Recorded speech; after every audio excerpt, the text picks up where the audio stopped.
तो देखिए इस पूरे सेशन के माध्यम से इस महत्वपूर्ण विषय वस्तु को समझना है। सभी विद्यार्थी ध्यान देंगे प्रत्येक महत्वपूर्ण बिंदु पे जो मैं समझाने वाला हूँ। ये मान के चलो कि अगर मैं अपने अनुभव के हिसाब से देखूँ ना इस टॉपिक को जिसको मैं अब एक्सप्लेन करने जा रहा हूँ, तो ये मान के चलो जिसने कुछ एग्जाम दे लिए हैं, 1-2 कॉम्पिटिटिव एग्जाम या 2-4 कॉम्पिटिटिव एग्जाम सरकारी दे चुके हैं, आप में से जो भी, वो इस बात को जानते होंगे कि ये कितना महत्वपूर्ण टॉपिक है जिसे हम समझने जा रहे हैं। लेकिन जिसने किसी वजह से एक भी कॉम्पिटिटिव एग्जाम नहीं दिया अभी, जो बिल्कुल फ्रेशर है, उनको मैं पहले ही बता दूं कि ये बहुत महत्वपूर्ण बिंदु है और आगामी किसी भी परीक्षा में, चाहे आपकी कोई भी परीक्षा है किसी भी प्रकार की, वहाँ यहाँ से क्वेश्चन पुट जरूर मिलेंगे। अगर इतिहास, आधुनिक भारत का इतिहास पढ़ा है ना और इन कीवर्डों को छोड़ चुके हैं तो महत्वपूर्ण बिंदु को छोड़ चुके हैं, ये मान के चलना। 2-3 पॉइंट में इससे अलग भी कुछ लिंक करूंगा जिससे कि और भी महत्वपूर्ण हो जाएगा ये टॉपिक। तो गोलमेज सम्मेलन पे मैं बात करने वाला हूँ। गोलमेज सम्मेलन समझ रहे हैं, नाम पहले भी सुना होगा, गोलमेज सम्मेलन। तो जैसा कि सब जानते ही होंगे कि गोलमेज सम्मेलन जो हुए थे वो 3 हुए थे उस समय हिस्ट्री में। लेकिन हमें पहले ये बात जाननी है कि गोलमेज सम्मेलन आखिर क्यों हुए थे, इसका रीजन क्या था। पहले क्यों वाले सिस्टम पे एक बाय स्टेप समझना सारी चीज़ों को, ठीक है। गोलमेज सम्मेलन जो हुए थे वो इसलिए हुए थे क्योंकि उस समय एक तो भारतीय राष्ट्रीय कांग्रेस, जिसका प्रतिनिधित्व उस समय बहुत सारे लोग कर रहे थे, मेन मुखिया महात्मा गांधी थे, जवाहरलाल नेहरू भी थे, ठीक है, और एक अंग्रेज सरकार, भारतीय राष्ट्रीय कांग्रेस और अंग्रेज सरकार के बीच पहले से ही एक तो सरकार बनाने को लेकर, स्वतंत्रता को लेकर गतिरोध चल रहा था पहले से ही दोनों में। दूसरा 1929 का लाहौर अधिवेशन, देखिए मैं पहले ही बता चुका हूं, मैं लिंक कर रहा हूं कुछ चीजों को, महत्वपूर्ण चीज है। 1929 का लाहौर अधिवेशन जो जवाहरलाल नेहरू की अध्यक्षता में हुआ था और उसमें स्वराज शब्द को यानी कि लक्ष्य रखा गया था स्वराज। ये कई बार एग्जाम में प्रॉपर पूछा जाता है कि स्वराज शब्द का जो लक्ष्य था वो किस अधिवेशन में रखा गया था। तो याद रखना, लाहौर 1929 का लाहौर अधिवेशन, इसकी अध्यक्षता किसके द्वारा की गई थी? इसकी अध्यक्षता की गई थी इस अधिवेशन की जवाहरलाल नेहरू के द्वारा, ठीक। तो स्वराज शब्द की मांग तेज हो गई थी। मेरी बात को ध्यान से सुनना, मैं क्या कह रहा हूं, तभी जाकर चीजें समझ में आएंगे। तो उस समय स्वराज शब्द की मांग तेज हो गई थी, आया तो समझ में। और उस स्वराज शब्द को किस अधिवेशन में स्वीकृति मिली, ये मैं आपको पहले भी बता चुका, फिर से लिंक कर रहा हूं जिससे कि और भी बेहतर क्लियर होगा। 29 मार्च 1931 का कराची अधिवेशन, समझ रहे होंगे, 29 मार्च 1931 का कराची अधिवेशन, जिसकी अध्यक्षता की थी किसने? सरदार वल्लभ भाई पटेल ने। उस अधिवेशन में स्वराज शब्द को स्वीकृति प्रदान की गई, ऐसा ही है। मैंने लेटेस्ट पढ़ाई भी है, बाद में पीछे लेक्चर में बताया, तो मैं एक बार इसे लिंक इसलिए कर रहा हूँ ताकि सारी चीजें समझ में आ जाए, ठीक है। तो स्वराज शब्द की स्वीकृति वहां प्रदान कर दी गई थी। लेकिन क्या है कि भारतीय लोगों में स्वराज शब्द जो था, बहुत ध्यान से सुनना, जो भारतीय लोग थे उसमें स्वराज के प्रति, यानी कि स्वराज का अर्थ है अपना शासन, और वहां किसका शासन चल रहा था उस समय? अंग्रेजों का शासन। भारत किसके अधीन कार्य कर रहा था? अंग्रेजों के अधीन रहकर, ठीक है। तो स्वशासन की मांग तेज हो गई थी। उसको देखते हुए, यानी कि स्वशासन की मांग को देखते हुए ब्रिटिश सरकार ने एक सम्मेलन आयोजित किए इस गतिरोध को दूर करने के लिए। किस गतिरोध को दूर करने के लिए? भारतीयों के द्वारा स्वशासन की मांग के गतिरोध को दूर करने के लिए ब्रिटेन में गोलमेज सम्मेलन आयोजित किए गए। ठीक है, तो अब ये क्लियर हो जाना चाहिए कि क्यों आयोजित किए थे, यहाँ तक मेरी बात समझ में आ जानी चाहिए। ठीक है, तो इसलिए गोलमेज सम्मेलन आयोजित किए गए थे। लेकिन क्या है, पहला गोलमेज सम्मेलन या फिर इंग्लिश में कह सकते हैं फर्स्ट राउंड टेबल कॉन्फ्रेंस। ठीक है, तो पहला गोलमेज सम्मेलन जो हुआ वो 1930 में हुआ। बहुत ध्यान से सुनना, 1930 में हुआ। लेकिन क्या है, उस 1930 में जो पहला गोलमेज सम्मेलन हुआ लंदन में हुआ, याद रखना है। लंदन में भी सेंट जेम्स पैलेस वहाँ हुआ, ये भी याद रखना है। और पहले गोलमेज सम्मेलन में जो फैक्ट भी हैं याद रखने, 89 प्रतिनिधियों ने भाग लिया। क्लियर? अरे क्लियर है ना। लेकिन पहले गोलमेज सम्मेलन में भारतीय राष्ट्रीय कांग्रेस ने भाग नहीं लिया था।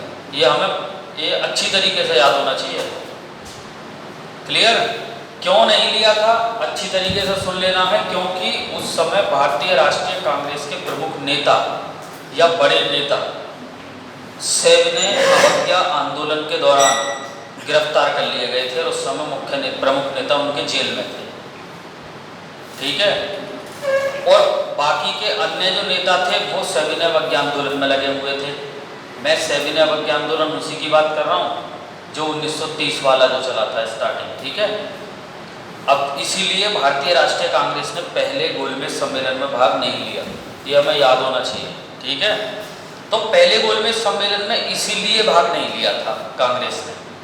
लेकिन हमें मोस्टली यहाँ से जो ऐसे क्वेश्चन हैं जो किसी भी कॉम्पिटेटिव एग्जाम में पूछे जाते हैं वो यही याद रखने हैं कि पहला गोलमेज सम्मेलन कब हुआ, ये पूछा जाता है 1930। कहाँ हुआ? लंदन। लंदन में भी किस जगह? Saint James palace. कितने प्रतिनिधियों ने भाग लिया? 89 प्रतिनिधियों ने भाग लिया। भारतीय राष्ट्रीय कांग्रेस ने भाग लिया या नहीं लिया? नहीं लिया। और उसे अभी हम देख ही चुके कि भाई क्यों नहीं लिया। वो इसलिए नहीं लिया था क्योंकि सविनय अवज्ञा आंदोलन में व्यस्त थे उनके सारे प्रमुख नेता। ठीक है, अब चूंकि उस समय वायसराय थे, ध्यान से सुनना है, लॉर्ड इरविन। बहुत ध्यान से सुनिए, मैं एक पॉइंट को लिंक करके बताऊंगा। अगर ये पूरा कंसेप्ट सुन लिया ना तो लास्ट तक क्लियर हो जाएगा एकदम। फिर ये हम प्रॉपर जैसे लास्ट क्लास में हमने देखा भी है, हम लास्ट लेक्चर में पढ़े, ये जो है आपका गांधी इरविन समझौता जो 5 मार्च 1931 को हुआ। इस समझौते में कुछ बातें तय कर दी गई तो गांधी जी मान गए। बात समझ रहे हैं? गांधी जी फिर मान गए कि हाँ हम द्वितीय गोलमेज सम्मेलन में भाग लेंगे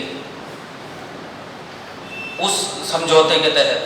तब जाकर गांधी जी ने दूसरे गोलमेज सम्मेलन में भाग लिया था ब्रिटेन में। समझ रहे हैं? तो इस तरीके से पहले में नहीं लिया। पहले में क्यों नहीं लिया तो वो भी मैंने बता दिया है, लेकिन ये भी याद रखना दूसरे में क्यों लिया ये भी मैंने बता दिया। यानी कि गांधी इरविन समझौता एक ऐसा समझौता था जिसमें ये बात क्लियर हो गई थी कि गांधी जी दूसरे गोलमेज सम्मेलन में या भारतीय राष्ट्रीय कांग्रेस दूसरे गोलमेज सम्मेलन में भाग लेगी। ठीक है, तो दूसरा गोलमेज सम्मेलन जो होता है वो 1931 में होता है। ठीक है, ध्यान से सुनना। और दूसरे गोलमेज सम्मेलन में भाग लेने के लिए जो है आपके महात्मा गांधी, एक एक पॉइंट को ध्यान से सुनना है। महात्मा गांधी 29 अगस्त 1931 को, डेट याद होनी चाहिए, 29 अगस्त 1931 को लंदन के लिए रवाना होते हैं। क्लियर? और वहां 12 सितंबर को लंदन पहुंच जाते हैं, किसमें? दूसरे गोलमेज सम्मेलन में भाग लेना है। और ये क्वेश्चन एग्जाम में बनता ही है कि किस जहाज से गए थे, तो याद रखना SS राजपूताना। ये किसी भी एग्जाम में पूछा जाएगा, मैं आगामी परीक्षा में भी बता रहा हूँ। ये क्वेश्चन एग्जाम में आएगा कि महात्मा गांधी किस जहाज से दूसरे गोलमेज सम्मेलन में भाग लेने लंदन गए थे? SS राजपूताना। ठीक है, तो 29 अगस्त को ये यहाँ से निकले थे 1931 को, और 12 सितंबर को ये वहाँ पहुँच गए थे गोलमेज सम्मेलन में भाग लेना। वहाँ क्या हुआ गोलमेज सम्मेलन में, चूँकि डॉक्टर BR अम्बेडकर वहाँ पहले से ही मौजूद थे, अन्य व्यक्ति भी थे, भारत के बहुत सारे देसी रियासतों ने भी वहाँ पर भाग लिया था, उनके भी राजा महाराजा थे उस समय वहाँ पे। तो गांधी जी ने जाकर वहाँ बात रखी थी कि भारतीय राष्ट्रीय कांग्रेस, ध्यान से सुनना, भारतीय राष्ट्रीय कांग्रेस संपूर्ण देश का प्रतिनिधित्व करती है, ये बात कही थी महात्मा गांधी ने। लेकिन B.R. अम्बेडकर ने वहाँ क्या बात कही थी इसी गोलमेज सम्मेलन में, कि भारतीय राष्ट्रीय कांग्रेस निम्न जाति के लोगों पर ध्यान नहीं देती है। समझ रहे हैं? निम्न जाति के लोगों पर ध्यान नहीं देती है और निम्न जाति के लोगों का एक पृथक प्रतिनिधि होना चाहिए, यानी कि इनकी देखरेख के लिए एक पृथक प्रतिनिधि होना चाहिए। तो कहीं ना कहीं हम देख रहे हैं कि दोनों कहीं ना कहीं विरोधी बातें हैं। भाई अंबेडकर कुछ कह रहे हैं और महात्मा गांधी कुछ कह रहे हैं। दूसरा गोलमेज सम्मेलन बिना किसी निर्णय के समाप्त हो गया। बहुत ध्यान से सुनना, यानी कि गांधी जी को खाली हाथ लौटना पड़ा। क्लियर? गांधी जी किस समय भारत लौटे हमेशा याद रखना, कई बार पूछा जाएगा एग्जाम में। 28 दिसंबर 1931, 28 दिसंबर 1931 को दूसरे गोलमेज सम्मेलन में भाग लेने के बाद गांधी जी भारत पहुंचे। वहां एक इन्होंने कथन किया आने के बाद, ये कथन कभी भी एग्जाम में पूछा जाएगा कि ये कथन किस दौरान या किस वर्ष कहा गया था। तो इन्होंने आगे एक कथन कहा है, बहुत ध्यान से सुनना, मैं खाली हाथ लौटा हूँ। ये कई बार पूछा जाएगा एग्जाम में, मैं खाली हाथ लौटा हूँ परंतु मैंने देश की इज्जत पर कोई बट्टा नहीं लगने दिया। ये बात कही थी महात्मा गांधी ने। कई बार एग्जाम में पूछा जाएगा कि मैं खाली हाथ लौटा हूँ परंतु मैंने देश की इज्जत पर बट्टा नहीं लगने दिया। यह कथन किसका है? तो याद रखेंगे मोहनदास करमचंद गांधी का है। किस गोलमेज सम्मेलन के बाद ये बात कही थी गांधी जी ने? दूसरे गोलमेज सम्मेलन में के बाद, भारत आने के बाद ये बात कही थी। अच्छी तरीके से याद रखना, ठीक है। अभी मैंने आपको बताया 28 दिसंबर 1931 को ये भारत पहुंचे और आते ही ये वक्तव्य कह दिया। समझ रहे हैं? लेकिन तुरंत ही कुछ दिन बाद ही, यानी कि 28 दिसंबर की बात है, 4 जनवरी, बहुत ध्यान से सुनना, ये लेटेस्ट कुछ दिन बाद ही, 4 जनवरी 1931 था 32, 4 जनवरी 1932 को फिर से द्वितीय सविनय अवज्ञा आंदोलन की शुरुआत कर दी। किसने? महात्मा गांधी ने। इसी कारण ये क्वेश्चन कभी भी एग्जाम में बनेगा, इसे अच्छी तरीके से याद रखिए कि द्वितीय सविनय अवज्ञा आंदोलन की शुरुआत कब हुई थी। मैं प्रथम की नहीं बात कर रहा हूँ, ये बढ़िया क्वेश्चन होगा जब भी एग्जाम में पूछा जाएगा। द्वितीय सविनय अवज्ञा आंदोलन की शुरुआत कब हुई? 4 जनवरी 1932। और प्रथम सविनय अवज्ञा आंदोलन की शुरुआत कब हुई अगर पूछा जाता? 12 मार्च 1930। दोनों डेट याद होनी चाहिए। अगर आपसे कोई पूछता है कि द्वितीय सविनय अवज्ञा आंदोलन की शुरुआत क्यों हुई थी, रीजन क्या था इसका? क्योंकि गांधी जी द्वितीय गोलमेज सम्मेलन में जिस उद्देश्य को लेकर वहां गए थे, उस उद्देश्य में उन्हें सफलता नहीं मिली थी। इसी कारण द्वितीय सविनय अवज्ञा आंदोलन की उन्होंने आते ही शुरुआत कर दी थी। क्लियर? अब ध्यान से सुनना, हुआ क्या? अब जो अंग्रेज सरकार थी ना, अंग्रेज सरकार, वो तो ये चाह रहे थे कि कुछ तो एक चीज निकल के आनी चाहिए ना बाहर। भाई हमने जो गोलमेज सम्मेलन रखे हैं, यानी कि अंग्रेज सरकार गोलमेज सम्मेलन, अब मान के चलिए कांग्रेस तो आ गई, कुछ प्रतिनिधि भारत के लगातार भाग ले रहे थे वहाँ, जैसे कि आप जानते होंगे डॉक्टर B.R. अम्बेडकर ऐसे व्यक्ति थे जिन्होंने तीनों गोलमेज सम्मेलन में भाग लिया। ऐसे भारत के महाराजा जिन्होंने तीनों गोलमेज सम्मेलन में भाग लिया, गंगा सिंह, बीकानेर के महाराजा गंगा सिंह, ये भी ऐसे थे देसी रियासत के राजा जिन्होंने तीनों गोलमेज सम्मेलन में भाग लिया। ये वो प्रश्न होगा जब कभी एग्जाम में आएगा तो हिला के रख देने वाला, क्योंकि मोस्टली B.R. अम्बेडकर को जानते हैं सब कि उन्होंने तीनों गोलमेज सम्मेलन में भाग लिया। लेकिन ये भी बात याद रखनी है, बीकानेर के महाराजा गंगा सिंह ने भी तीनों गोलमेज सम्मेलन में भाग लिया था, जो देसी रियासत के राजा थे। ठीक है? अब क्या है कि अंग्रेज सरकार ये सोच रही थी कि भाई कुछ ना कुछ तो डिसीजन निकलना चाहिए जब 3 गोलमेज सम्मेलन हमने रखे हैं। ठीक है? तो क्या है कि भले ही भारतीय राष्ट्रीय कांग्रेस ने तीसरे में भी भाग नहीं लिया, बहुत ध्यान से सुनिए, ऐसा ही है ना। तो तीसरा गोलमेज सम्मेलन पहले तो याद रखना कब हुआ? 1932, याद रखना। क्लियर? और तीसरा गोलमेज सम्मेलन में जो था उसमें अगर मैं बात करता हूँ कितने प्रतिनिधियों ने भाग लिया, तो इसको इस तरीके से याद रखिए, पहले गोलमेज सम्मेलन में 89 प्रतिनिधियों ने भाग लिया, दूसरे गोलमेज सम्मेलन में 31 प्रतिनिधियों ने भाग लिया, ये फैक्ट है जो आप सब बिल्कुल सीधे पूछे जाएंगे, और तीसरे गोलमेज सम्मेलन में 46 प्रतिनिधियों ने भाग लिया। ऐसा ही है।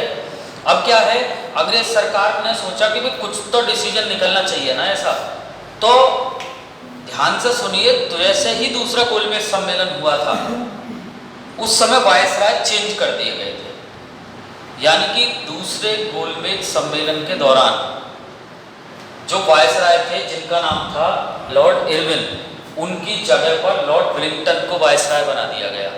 ये हमें याद रखना, ठीक है। लेकिन साथ के साथ एक सैमुअल होवर, जो मैंने लेटेस्ट क्लास में भी बताया भी है नाम, सैमुअल होवर नाम था उनका, उनको भारत का गृह सचिव बना दिया गया। बहुत ध्यान से सुनिए मैं क्या कह रहा हूँ, एक एक पॉइंट को। दूसरे ही गोलमेज सम्मेलन में, समझ रहे हैं ना। तो ये क्वेश्चन भी कभी आपसे सीधा पूछा जा सकता है कि दूसरे गोलमेज सम्मेलन के दौरान किसको भारत का वायसराय बना दिया गया था? Lord Wellington. किसको भारत का गृह सचिव बना दिया गया था? किसको बना दिया गया था उस समय गृह सचिव?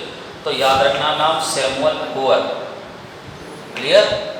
अभी जैसा कि मैंने एक बात बताई आपको कि क्या है, जो अंग्रेज सरकार थी वो ये चाह रही थी कि जब हमने 3 गोलमेज सम्मेलन रखे हैं बैक टू बैक, पहला, दूसरा और तीसरा, इसका कुछ तो डिसीजन निकल के आना चाहिए। मैं भी बार बार बात कर रहा हूँ इस पर।